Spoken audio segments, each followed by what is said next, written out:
Bismillahirrahmanirrahim. Assalamualaikum warahmatullahi wabarakatuh. Halo semuanya, perkenalkan nama saya Muhammad Densi Marwan, mahasiswa Universitas Primagraha semester 6 dari RA1 PGSD.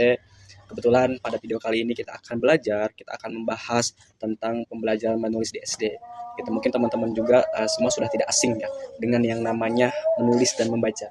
Karena bagaimanapun menulis dan membaca adalah adalah kewajiban atau kemampuan dasar yang memang harus kita kuasai, terutama bagi mahasiswa atau bagi kita seorang guru di SD.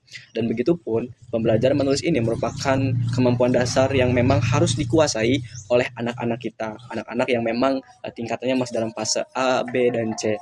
Maka mereka harus bisa menguasai sebelum mereka belajar ke lebih ilmu-ilmu yang memang memperdalam tentang seperti IPA, IPS, matematika, dan yang lainnya. Akan tetapi, keterampilan menulis dan membaca ini merupakan atau menjadi suatu yang harus atau kewajiban sebelum mereka mempelajari ilmu-ilmu yang lainnya. Jadi di sini pengertian menulis merupakan adalah suatu keterampilan yang memang keterampilan dalam berbahasa. Bagaimana kita bisa menuangkan pikiran kita, gagasan kita, gitu kan? Maka kita harus tuangkan di dalam tulisan itu. Karena penulis yang baik, ya itu pun pembaca yang baik juga gitu. Maka ketika teman-teman mempunyai ide, mempunyai gagasan, maka tulislah.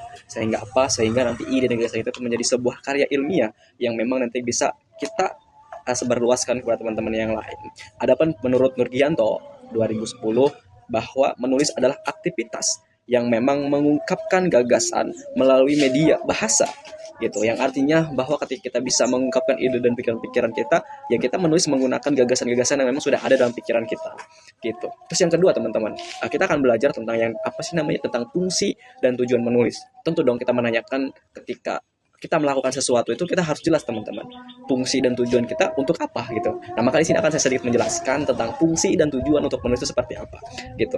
Yang pertama yaitu mengekspresikan pikiran dan perasaan penulis. Salah satu tujuan menulis adalah bagaimana kita mengekspresikan yang memang sesuatu yang ada dalam pikiran kita gitu. Karena kalau kita bisa lihat ya, penulis-penulis yang hebat pada saat ini itu mereka sangat luar biasa gitu teman-teman. Ketika mereka mempunyai ide dan gagasan yang mereka tuangkan dalam tulisan. Nah, itu adalah salah satu tujuan untuk menulis. Tujuan yang kedua yaitu memberikan informasi atau penjelasan kepada pembaca. Yang artinya teman begini, ketika kita mempunyai gagasan itu, maka kita tuangkanlah sehingga apa? Sehingga teman-teman kita yang tidak mengetahui dengan apa yang kita ketahui itu mereka bisa lebih tahu. Karena apa? Karena kita sudah menuangkan gagasan kita melewati tulisan. Karena ketika kita tidak bisa berbicara atau ketika kita tidak bisa menyampaikan dari secara langsung dari apa yang memang menjadi ada dalam pikiran kita, ya maka kita menuliskanlah gitu. Fungsi dan tujuan menulis yang keempat yaitu meyakinkan atau mempengaruhi pembaca. Artinya gini gitu teman-teman, ketika teman-teman tidak bisa menyampaikan atau ide dan gagasan yang memang kita punya, seperti contohnya ketika kita mempunyai suatu gagasan atau ide.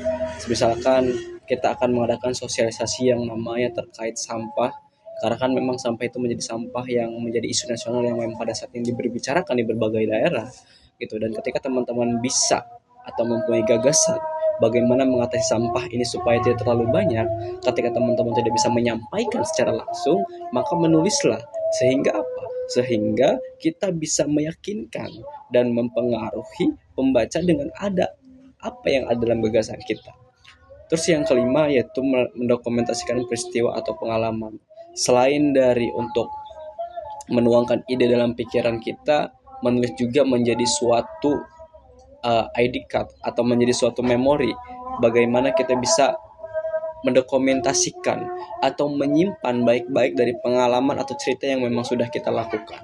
Kayak misalkan kita bisa melihat dari salah satu tokoh yang memang sangat luar biasa, yaitu ada Bang Persa Besari, yang dimana dia adalah penulis, musisi, dan juga pendaki, yang dimana dia menuangkan semua pengalaman-pengalaman dia selama keliling Indonesia di dalam satu buku gitu. Karena itu menjadikan sebuah dokumentasi yang sangat luar biasa, menjadi suatu kenang-kenangan sehingga memberikan daya tarik bagi pembaca itu sendiri. Karena jujur saya pribadi juga ketika saya selesai membaca buku dari Bang Persa Bersari itu, ya saya tertarik untuk bisa keliling dunia dengan cerita-cerita yang sangat luar biasa, dengan cerita-cerita bertemu dengan orang-orang baru, bertemu dengan suatu hal yang memang sangat berbeda gitu kan, sehingga itu bisa membuat daya tarik bagi pembaca, khususnya ya dari saya pribadi juga tertarik gitu kan dengan adanya memang salah satu jejak petualang yang memang dibuat oleh Bang Versa Besari, teman-teman, seperti itu.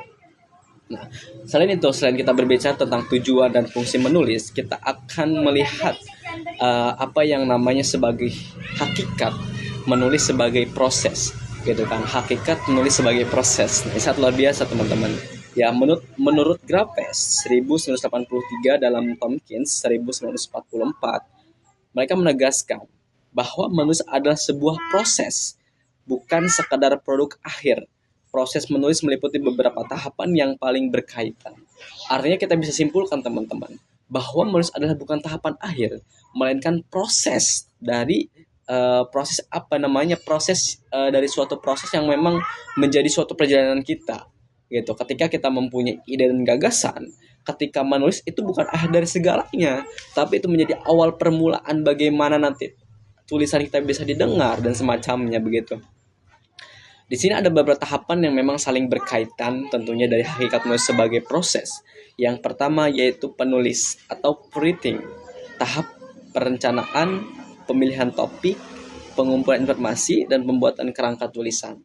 Artinya yang saya pahami, pemahaman dangkal saya teman-teman, penulis sebagai proses itu yang pertama adalah pre-writing. Artinya dalam perencanaan, dalam ketika kita menulis itu harus adanya perencanaan yang memang apa yang akan kita pikirkan, apa yang akan kita tuliskan, apa yang akan kita sebarluaskan dari apa yang menjadi ide gagasan kita tersendiri, gitu kan. Setelah itu kita bisa memilih topik. Memilih topik maksudnya gimana, teman-teman? Pemilihan topik adalah bagaimana nanti caranya penulis dari berbagai kalangan, dari dewasa, pemuda, dan anak-anak itu bisa mengerti dari apa yang kita pikirkan, dari apa yang kita tuangkan dalam tulisan tersebut. Karena jangan sampai ketika teman-teman memberikan gagasan atau menuangkan gagasan kita ke dalam buku yang memang target audiensnya tidak jelas. Artinya harus ada target audiens yang jelas. Ketika kita memberikan atau target kita kepada anak-anak, ya maka kita harus lebih memperhalus lagi bagaimana nanti tulisan kita atau topik yang memang itu bisa diterima oleh anak-anak. Jangan sampai ketika kita menyampaikan kepada anak-anak kita, kepada anak-anak yang di bawah umur 5 tahun ke bawah, akan tetapi kita menyampaikan dengan bahasa yang luar biasa, bahasa-bahasa dewasa yang memang tidak dipahami oleh anak-anak, dan begitupun sebaliknya, teman-teman. Seperti itu. Terus yang kedua adalah penyusunan draft atau drafting, yang dimana tahap menuangkan gagasan itu secara bebas tanpa terlalu terikat pada kesempurnaan gitu. Ketika kita menuliskan atau menuangkan, kita jangan sampai terikat ya memang harus luar biasa, harus lebih jelas dan lebih dipahami oleh anak-anak, akan tetapi ya kita harus bisa memahami juga gitu kan dalam isi yang memang akan kita tuangkan ke dalam buku atau yang akan kita tulis gitu kan. Akan tetapi kita tidak boleh terpaku dengan suatu apa ya namanya, tidak boleh terpaku lah intinya gitu. Dan terus adanya namanya editing atau adanya editing atau penyuntingan. Ketika kita ingin menuangkan ide gagasan kita, sebelum kita membuat kerangka, kita membuat topik dan gagasan yang akan kita tuangkan, dan terus ada juga drafting juga gitu kan. Harus adanya revising juga gitu kan, apa yang nanti akan kita tuliskan. Dan harus ada editing juga gitu sehingga kelihatan rapi. Gitu, teman-teman. Nah, di sini ada beberapa memang pembelajaran menulis di sekolah dasar. Karena kan memang ya notabene ya memang background saya pribadi adalah ya guru sekolah dasar gitu kan. Ya memang karena PGSD juga ya. Jadi guru sekolah dasar.